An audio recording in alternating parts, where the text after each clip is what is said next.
नमस्कार।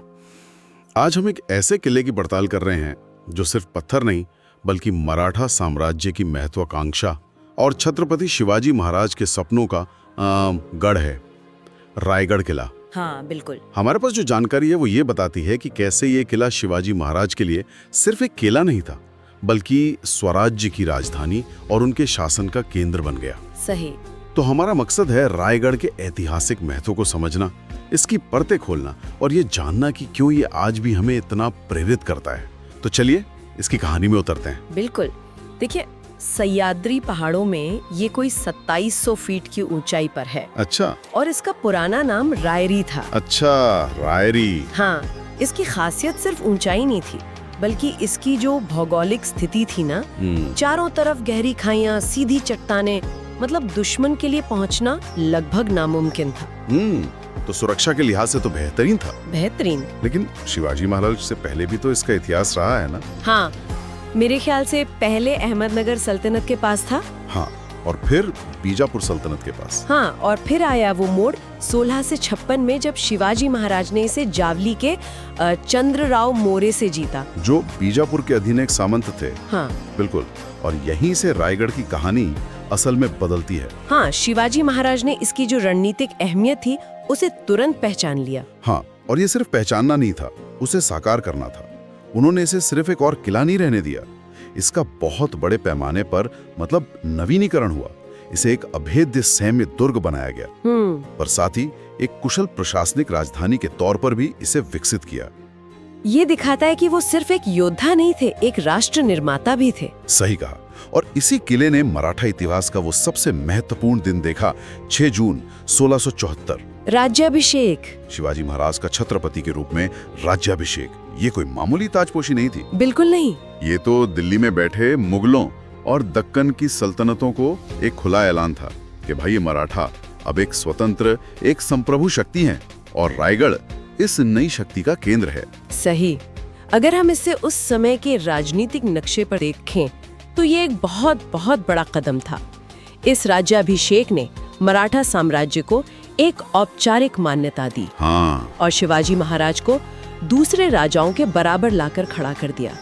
इसने भारत में एक नई राजनीतिक शक्ति के उदय की घोषणा की जो उस वक्त की स्थापित सत्ताओं को सीधी चुनौती दे रही थी। गजब। और इस नई शक्ति का जो केंद्र था रायगढ़, उसके अंदर की दुनिया भी उतनी ही प्रभावशाली थी, है ना? जैसे वो किले का मुख्य दरवाजा, महादरवाजा। हाँ, महादरवाजा। वो इतना बड़ा है और ऐसी जगह बना है कि दुश्मन जब तक बिल्कुल पास ना आ जाए उसे दिखता ही नहीं। क्या कमाल की इंजीनियरिंग है। बिल्कुल, ये उनकी रणनीति का हिस्सा था। और अंदर राजा का दरबार था जहाँ शिवाजी महाराज अपने अष्टप्रधान मंडल मतलब अपने मंत्रियों के साथ मंत्रणा करते थे। हाँ, दरबारे आम और दरबारे खास जैसी जगह है। और वो नागर खाना भी था। नागर खाना, जहाँ से वो ढोल नगाड़ों के साथ शाही फरमान और जरूरी घोषणाएं होती थीं। हाँ, और एक पूरी तरह से नियोजित बाजार पेट भी थी किले पर। देखिए, ये बाजार पेट बहुत दिलचस्प है। एक पहाड़ी किले पर इतना व्यवस्थित बाजार होना ये दिखाता है कि रायगढ़ सिर्फ फौज के लिए नहीं बना था। सही। ये आर्थिक रूप से आत्मनिर्भर था। यहाँ रहने वाले हजारों लोगों और प्रशासन की सारी जरूरतें पूरी करने में ये सक्षम था। पानी के बेहतरीन इंतजाम थे, अन्न भंडार थे। ये सब मिलकर शिवाजी महाराज की दूरदृष्टि और उनकी जो कुशल प्रशासन क्षमता थी उसका प्रमाण है।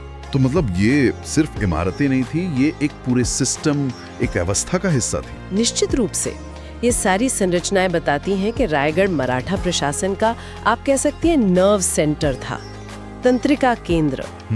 यहीं से नीतियां बनती थीं, यहीं से आदेश जारी होते थे, यहीं न्याय होता था। ये शिवाजी महाराज के स्वराज्य के विजन का एक भौतिक रूप था। और हाँ, एक और महत्वपूर्ण चीज, किले पर शिवाजी महाराज की समाधि भी है। जी हाँ, और उसके पास उनके वफादार कुत्ते वाग्या की भी एक प्रतिमा है जो स्वामी भक्ति का प्रतीक मानी जाती है। हाँ, वो कहानी भी काफी प्रसिद्ध है। लेकिन शिवाजी महाराज के देहांत के बाद 1680 में उसके बाद किले का क्या हुआ? जाहिर है चीजें बदली होंगी। हाँ, बिल्कुल बदली। उनके पुत्र संभाजी महाराज ने बागडोर संभाली, पर फिर मुगल बादशाह औरंगजेब ने दक्कन पर अपना पूरा जोर लगा दिया। हाँ, वो तो था ही। और 1689 में एक लंबी घेराबंदी के बाद जुल्फिकार खान के नेतृत्व में मुगलों ने रायगढ़ पर कब्जा कर लिया। ये मराठों के लिए एक बहुत बड़ा झटका था। ओहो।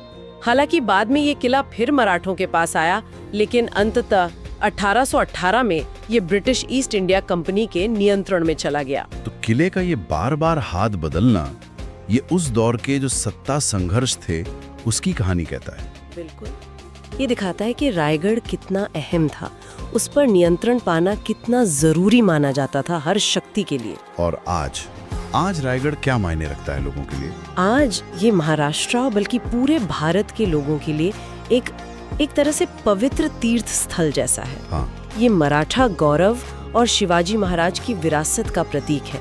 भारतीय पुरातत्व सर्वेक्षण इसकी देखभाल करता है, और अच्छी बात यह है कि अब रोपवे लग जाने से यहाँ पहुँचना भी काफी आसान हो गया है। हाँ, ये तो है। तो कुल मिलाकर हम ये कह सकते हैं कि रायगढ़ सिर्फ ईंट और पत्थर का किला नहीं है, ये स्वराज्य की अवधारणा है, मराठा अस्मिता है, और छत्रपति शिवाजी महाराज के अदम्य साहस और उनके दूरदर्शी विजन का एक जीता जागता स्मारक है। बिल्कुल, और ये हमें सोचने पर मजबूर करता है कि एक किले का इतना रणनीतिक चुनाव, उसका निर्माण, फिर वहाँ राज्याभिषेक का आयोजन और वहाँ जो प्रशासनिक व्यवस्था स्थापित की गई, ये सब चीजें मिलकर नेतृत्व, दूरदर्शिता और एक आत्मनिर्भर राष्ट्र की नींव रखने के बारे में आज के समय में हमें क्या सिखा सकती हैं?